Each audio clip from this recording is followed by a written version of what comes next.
Okay, on your cards. Good morning. What's the name of this place called?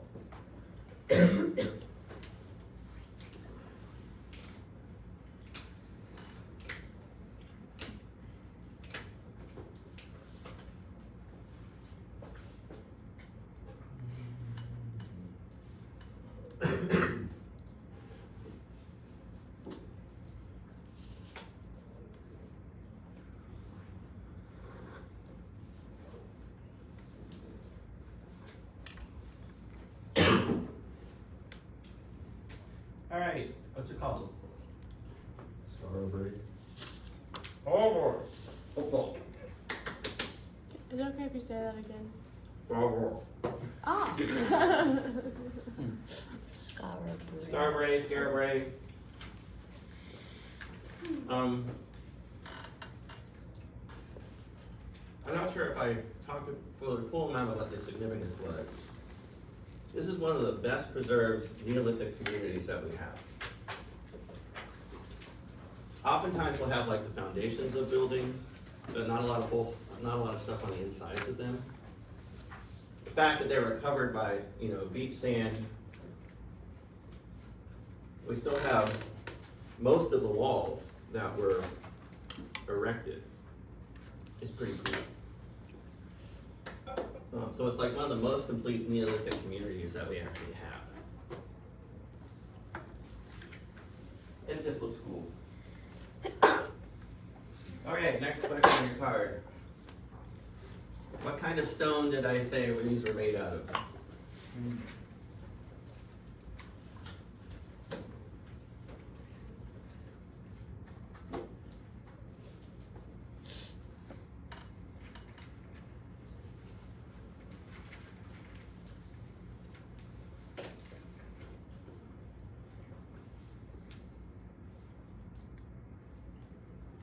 Anybody? I don't believe you specified. Ah, good job, Aiden. I didn't.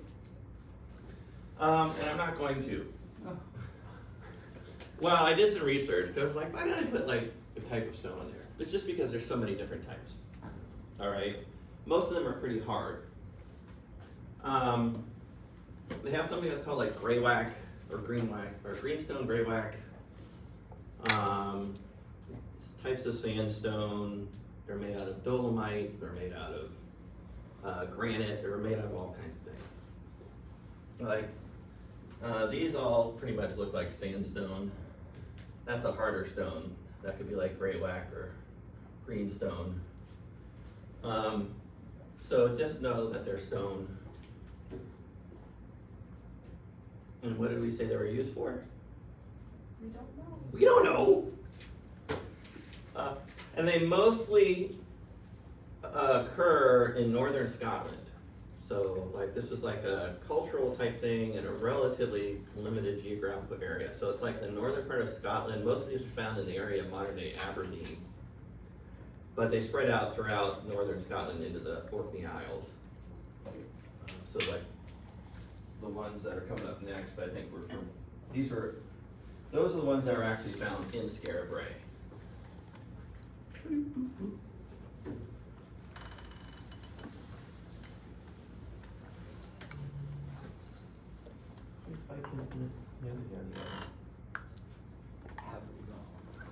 Oh, good job. What's it called? Towery ball or Towery ball.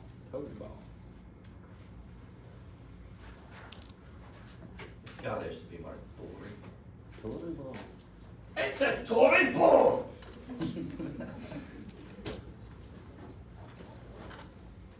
Pretty cool.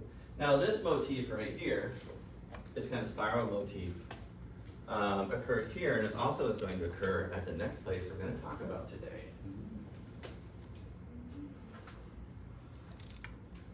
Newgrange. All right, so Newgrange is a passage tomb. It's one of a few passage tombs in the general area of the Boyne Valley in Ireland. It's the most impressive one, which is why you don't know what the other two are, right? So my son actually got to go to this when he went to Ireland last spring break. He spent like 9 or 10 days there. I'm insanely jealous. Did a lot of cool things. Did the real Titanic Museum, because that's where the Titanic was built, in Belfast, Northern Ireland. He might have done a whiskey tour and a Guinness tour as well. Played golf. You saw the, what's called the giant stones, or giant stepstones. Causeway, yeah. That's also Northern Ireland. Lots of cool places. All right, so here's Dublin.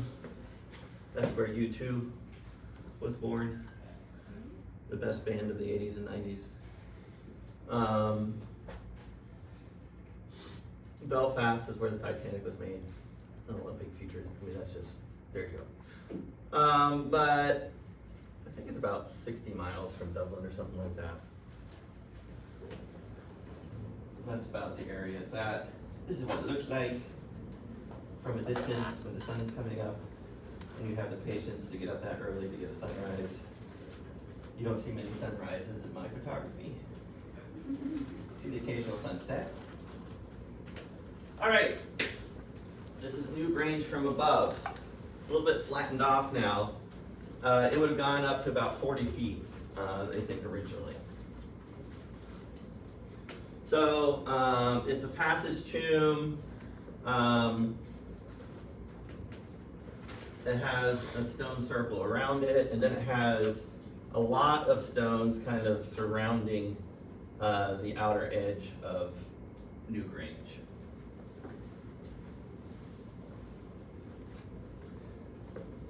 So a passage tomb.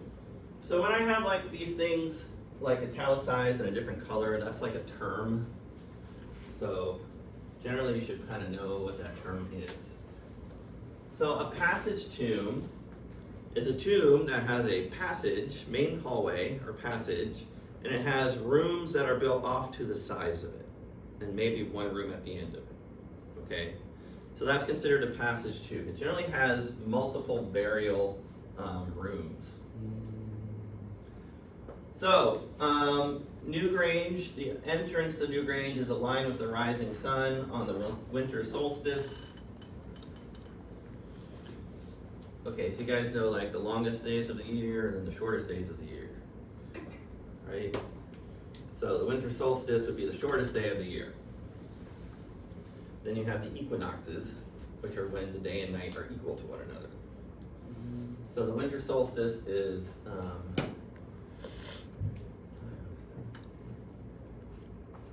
December 21st, is that right? So the winter solstice. It originally stood 41 feet high. The passage length is approximately 21 yards. It ends in 3 different alcoves. It has a corbelled vault on the interior that's 19 feet tall. So they would have had, you know, when you go in and you get to the vaulted area, so that's around, what, 6, 9, that 4 feet or above me or 3 feet, do you think? Okay, you guys can tell. I'm gonna say it's probably 4 feet above me. So that's gonna be about another me above that, okay? And that's how tall it is.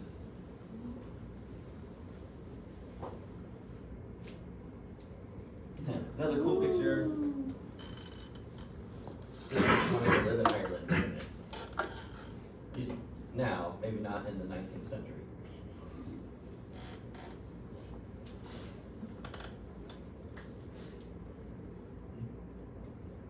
Another awesome view. Okay.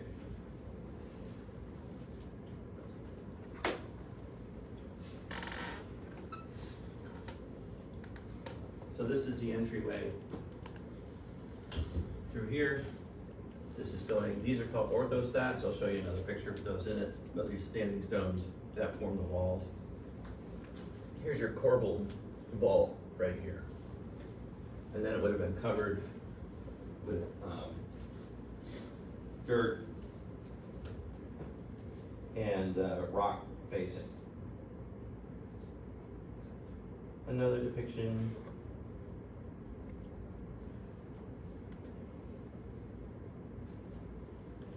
All right, so there's a 3D rendering of the stones of it. They must have done radar in order to get those images.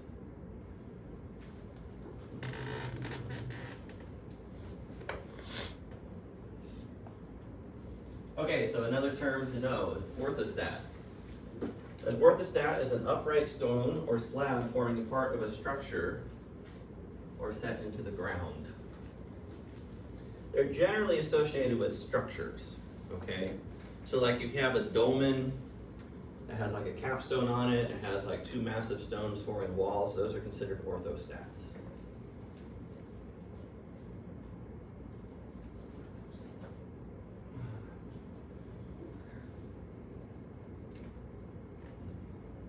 The reason why they tend to be structural is what is ortho?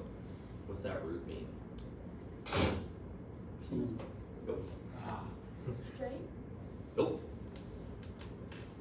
A line. If you go to an orthopedist, you guys never broken a bone before? Yeah. Then do an orthodontist. Go to the orthodontist dealing with teeth, but dealing with straightening your teeth, right? So, yeah. But ortho, I think, also means straight, doesn't it? Mm-hmm. I look like I thought it was more line. All right, so there's a top view. Okay, so notice this is the doorway right here, and on the winter solstice, light travels all the way from the front doorway and hits the back wall. But you're like, well, how does it hit the back wall if there's something blocking it right here? That's a very good question. So you see the passageway, and then you see the three chambers. They're not huge chambers, so this is your passageway. This is your vault right here. One chamber, another chamber, another chamber. I threw my back out yesterday, so if I wince in pain, that's the reason why. I have that one red circle there that kind of denotes a particular area. I'll show you. Okay, so this is how that happens. The light they actually have like cutaways above that rock so the light can kind of get through.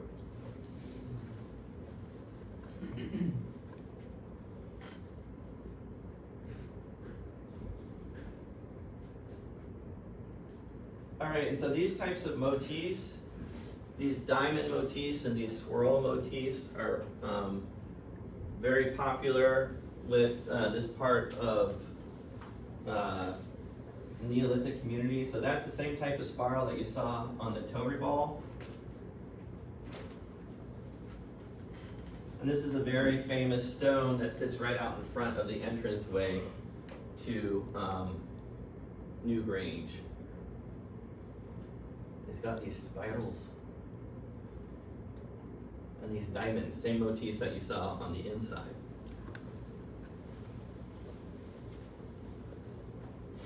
There's a close-up.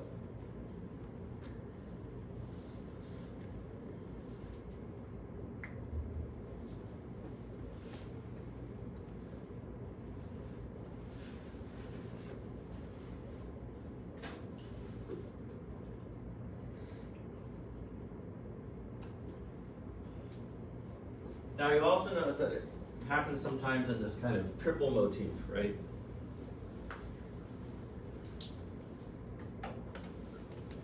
Like this. Now this is on the inside of the tomb. It actually looks really cool, but what this is actually showing is that somebody went in and actually defaced it by putting paint on it. But to me it looks a lot like moss or something like that, so it's actually a lovely photograph of it because it actually highlights the engraving. But it was actually from a news thing that showed where somebody had gone in and vandalized it. So if you're like, that kind of looks like dripping paint right there, Dr. Cummings. Well, that's because it is. Okay, so there's a particular term for this, and that's what it looks like, and that's where it's at. That was that red circle I had on the passage thing that I showed you earlier. So there you can see how that it's cut away here so that the light can cut through even though it is curving. The pathway is curving. So that was where I had that red circle. That's where this thing appears. And this thing has its own type of term. It's called a triskele.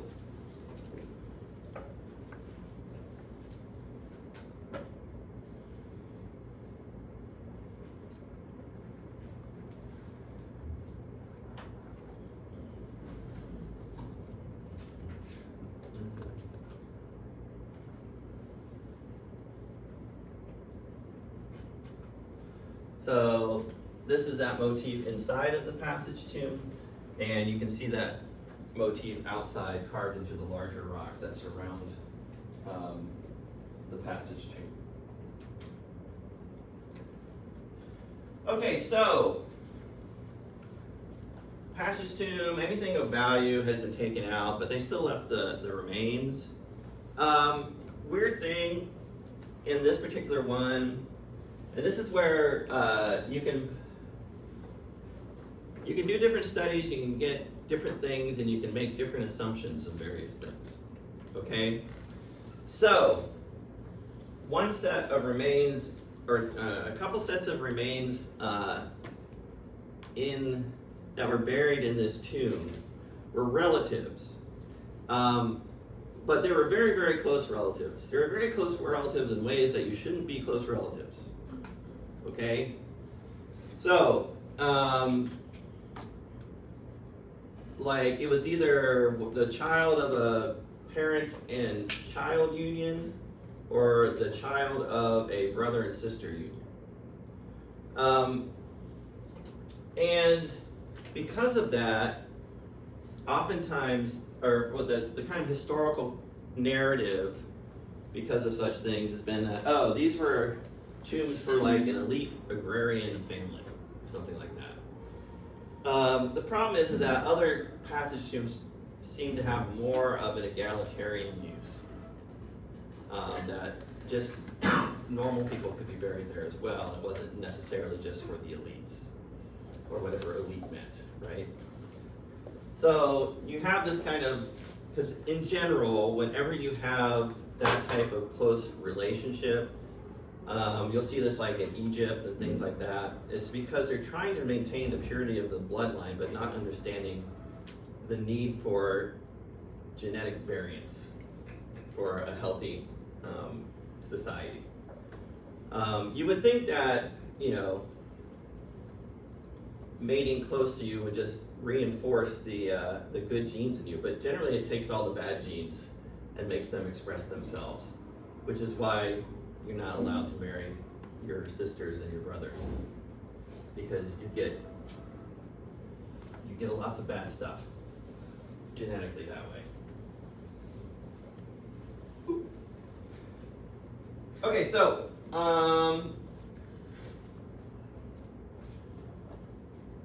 there's the light coming through again. So here's the light coming all the way through. La la la. And then going to the back wall.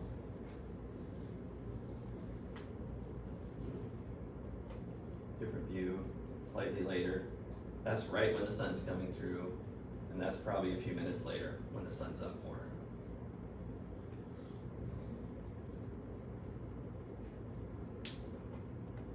Pretty cool, eh?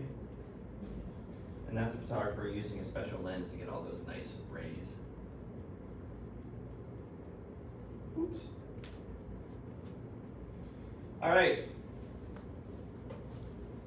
So there you go. There's the opening at the top when the light comes through. notice there's a slight rise. So at the end, it's just hitting right at the bottom of the tomb, at the back wall. Was all that dirt there from the beginning, whenever they built the whole thing? Kind of built into a hill, or?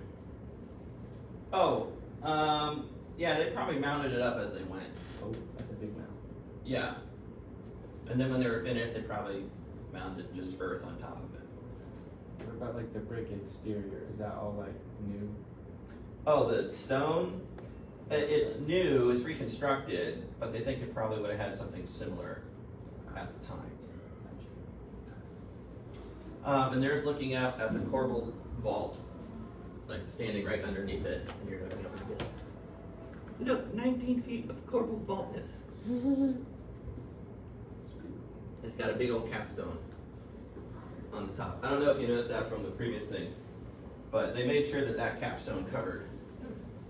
It's much bigger than everything else, and this probably shows you that they did it by mounding up to it, you know. Otherwise, if they just like tried to throw that stone on there, it's cantilevered, but it's not cantilevered in a very stable way.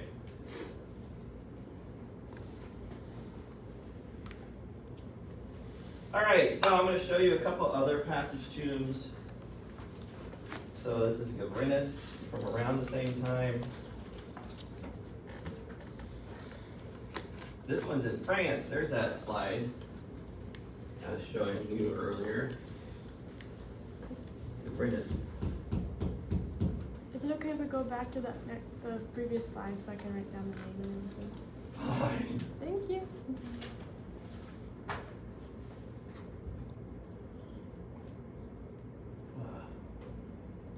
You should develop a note-taking shorthand. Like a Gavrinus P tomb.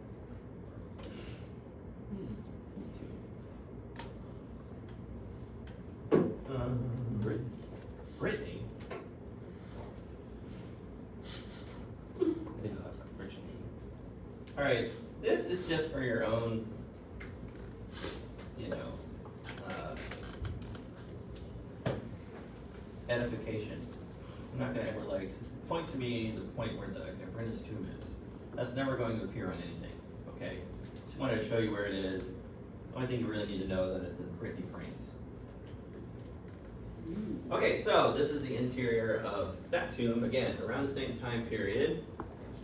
So we still have these like grooves and things that are carved, but it has its own sort of local take on the kind of grooving of the stuff, right? So it's similar, but you're not gonna have the same tri-scale, so you're gonna have the kind of same banding of various things. So lots of people interpret these things in various ways. Some people interpret parts of them as being clouds, winds. Some of them are interpreted as being agricultural figures. Like this could be some sort of wheat motif. The problem is that we cannot know for sure, but we do think like the things that they did carve probably had some sort of meaning to them. And we can guess at what that is, but because there was no written language and we're there, we still can't really know for 100% sure.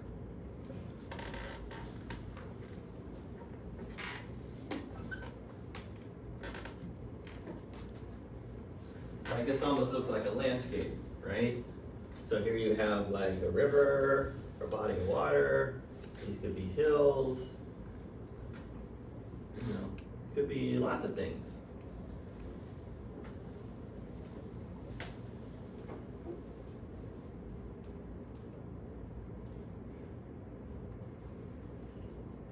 Remember, they're carving all this with just rocks.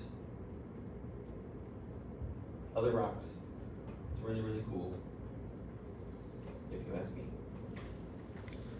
Okay, the Neolithic thing you've all been waiting for. Stonehenge. So the part of Stonehenge that we kind of study is the one that was done from around 3000 to 2500 BC, but it actually goes all the way down to about 1500 BC was when it was last kind of constructed. There's basically three building phases in Stonehenge. And I'll try and show you the various ones, but we'll kind of focus on its sort of final iteration.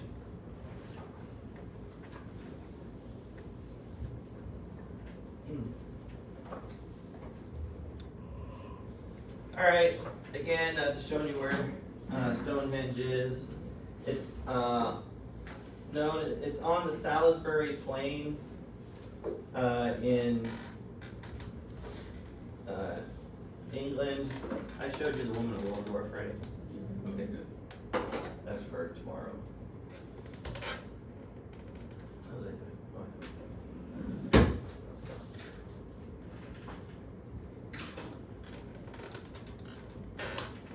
there we go. That way I have to go back to my computer.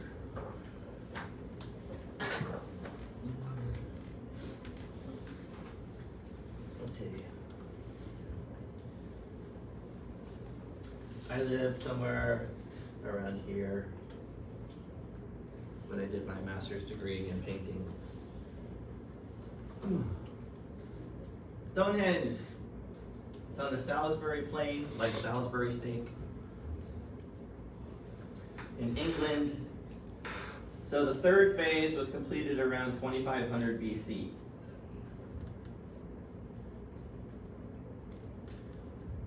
And what you see there, those are made out of dolerite. Dolerite is a type of rock. These are also called sarsen stones, which is S-A-R-C-E-N, I think, sarsen. Could be S-A-R-S-E-N. S-A-R. Let's do S-A-R-S-E-N, I'm pretty sure that's right. But you could probably spell it both ways in British English. They spell things differently than we do. Like defense, we spell it D-E-F. D-E-F-F-E-N-C-E. They do D-E-F-F-E-N-S-E, right? One F? Defense, okay. Like theater, T-H-E-A-T-R-E. In English American, it's usually T-H-E-A-T-E-R. Except for us, we have a Jones Theater with the R-E. The reason why they do that is because they don't want it to get associated with other theaters in Branson.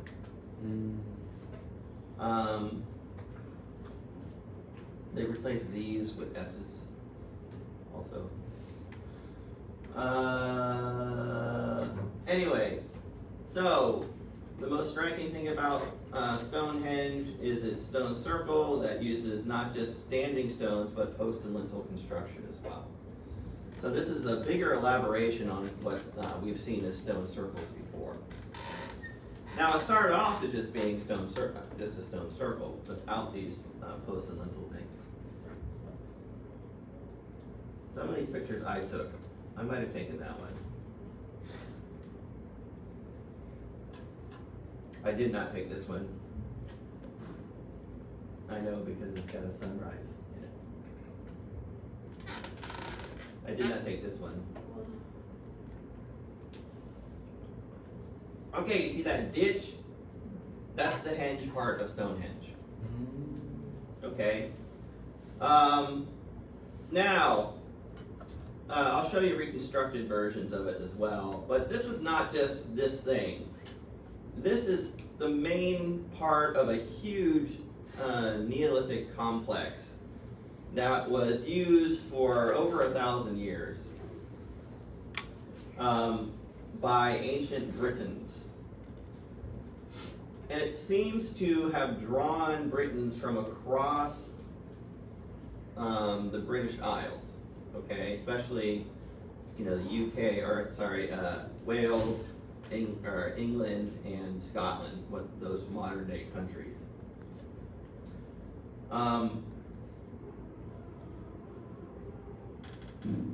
So that's what it looks like today. it's only really kind of a shadow of its original form.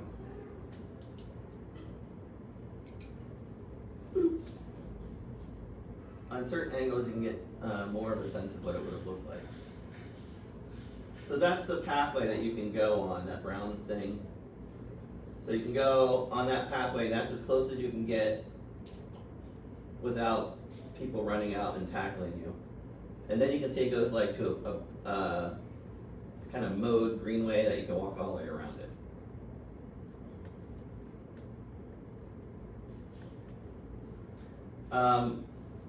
They've been talking about putting a tunnel, a car tunnel underneath it.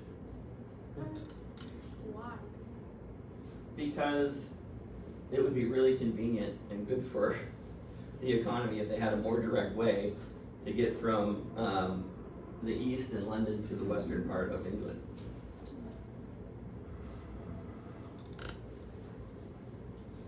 Okay, this is what it would have looked like in its final construction, okay? Now, this goes all the way back a very, very long time. You see these holes right here? The original structure at Stonehenge was actually made out of wood posts, okay? So they would have had these wood posts in here. That would have been phase one. Phase two, they brought in stones from Pembrokeshire in Wales, which is a fair amount away. And they had a stone circle of smaller stones, which actually were these right here. They're called the blue stones. And they're called blue stones because when they get wet, they have like a bluish gray color to them. When they're dry, they just look like any other stone.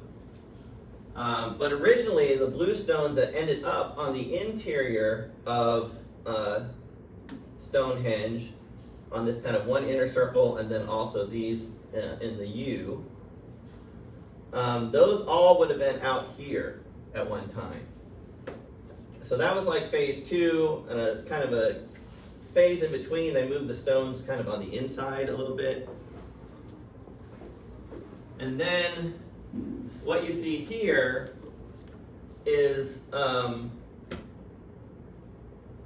where the sun comes through during the summer solstice. And so it passes through these rocks, it comes through right there, and it lands and goes right through the main post and lintel thing. And those are called trilithons. They're made up of 3 rocks, stone.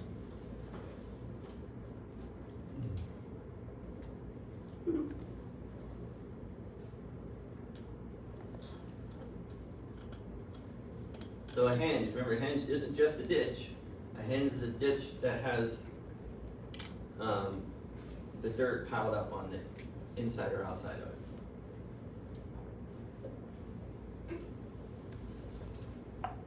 All right, so around 3000 BC, that's what it would have looked like. 2800 to 2500 BC, and then 2500 to 2200 BC. Dun, dun, dun. So certain aspects have stayed, like these guys right here. These things have like always been there. I think those were originally tombs.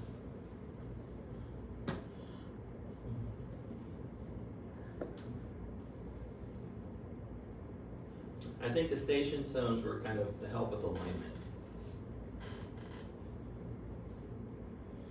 Okay, so this is where Stonehenge is, right here, okay? This is where all the blue stones came from. In fact, they know exactly where they came from. Because every stone has a certain chemical signature, like a fingerprint. And with that fingerprint, you can find where those stones originated from. Even if it's like the same type of stone. If it's the same type of granite, you can tell this granite came from Colorado and this granite came from Uzbekistan. Because every stone and every geological feature has kind of a fingerprint, chemical fingerprint. So they know that the bluestones came from the Preseli Hills in Wales. And they have two speculated routes that they think it went. So they think they maybe loaded them up on barges and held close to the coastline and went this way and then down the river, yada yada, right?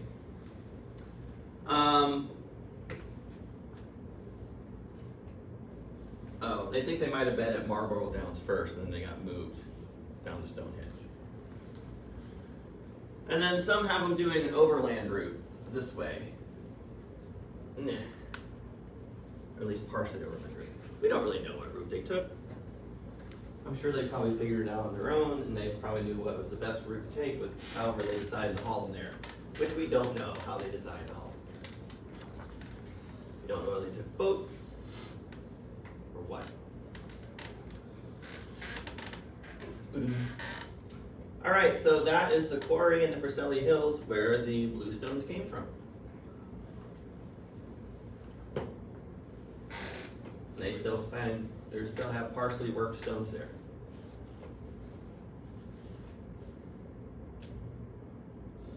So basically they think that they were roughed out here and then taken to the Stonehenge area and then they were refined while they were there. Same thing with all the stones. Okay, so this is like a timeline.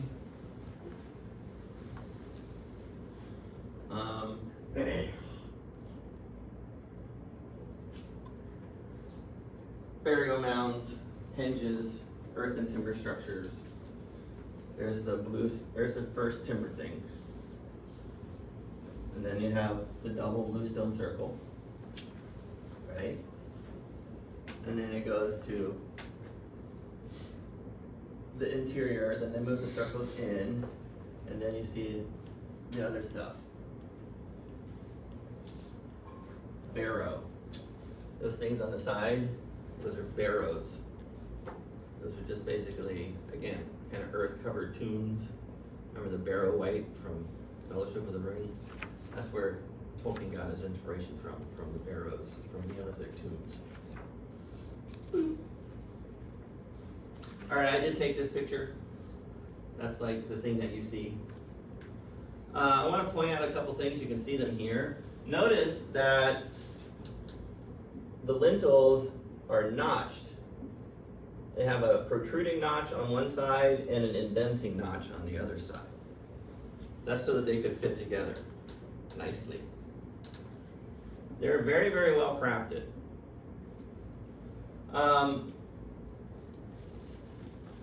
I took that one. The three main that form the U on the inside of the stone circle, those are called the trilithons. And trilithons just means tri is three, li, stone, thon, I don't know, the thing. So basically it's like three stone thing.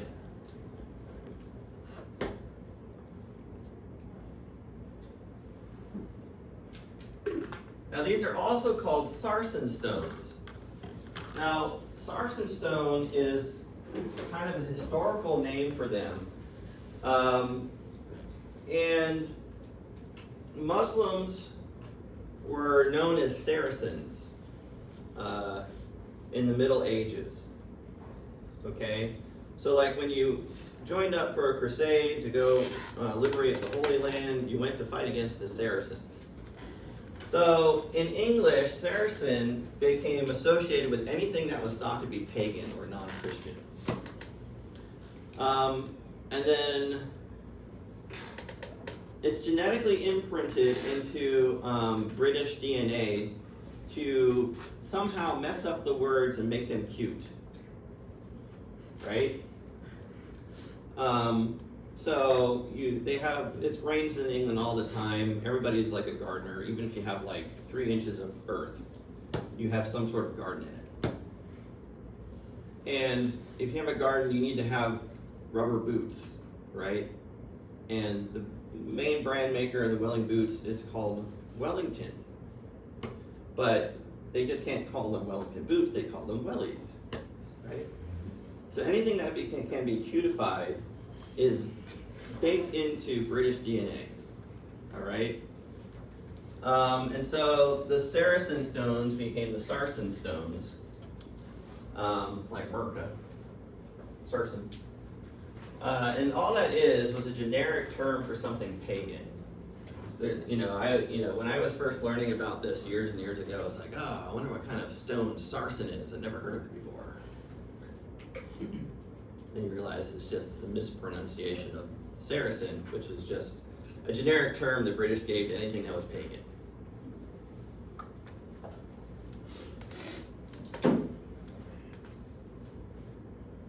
I just told you.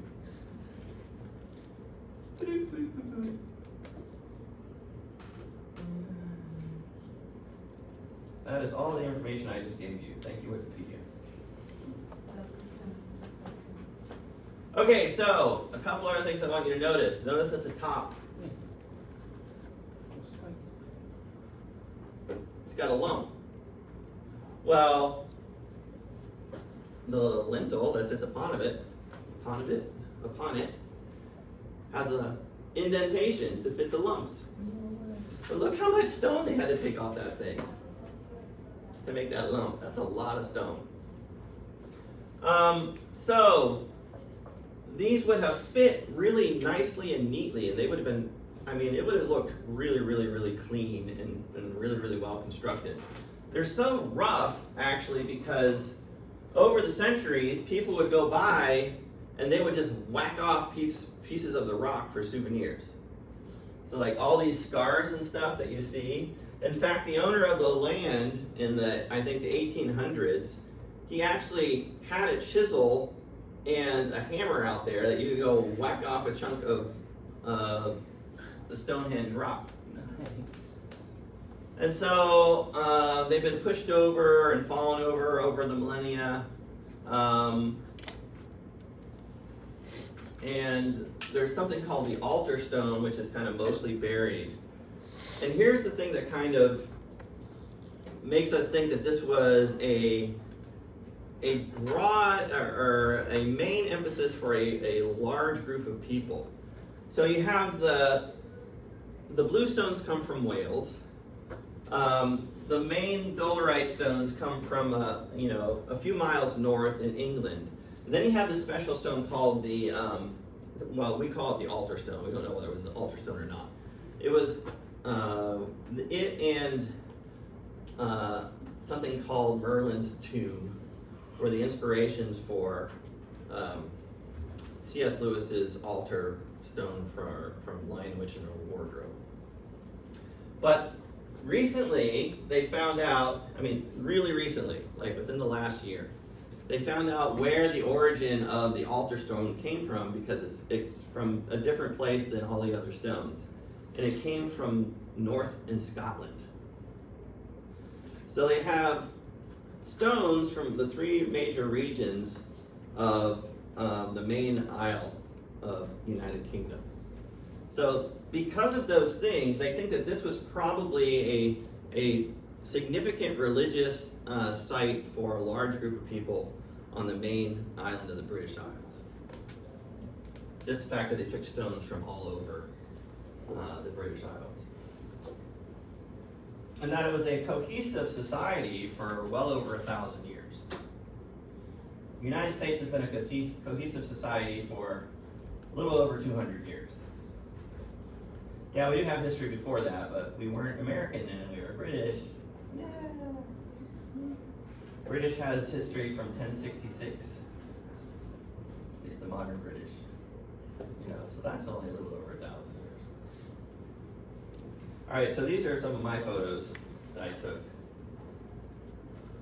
Do any of your photos have a picture of the altar stone in them? first one. That's the heel stone. I took that picture.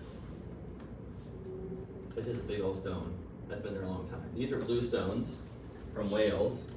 You can see they're slightly darker overall, but when they get wet, they get really dark and really beautiful. And this has a really good structure left to it. So you can kind of see they were very well made, and they're not exactly rectangular. So they kind of taper a little bit as they go to the top as well. Not a lot, but some. Blue stone.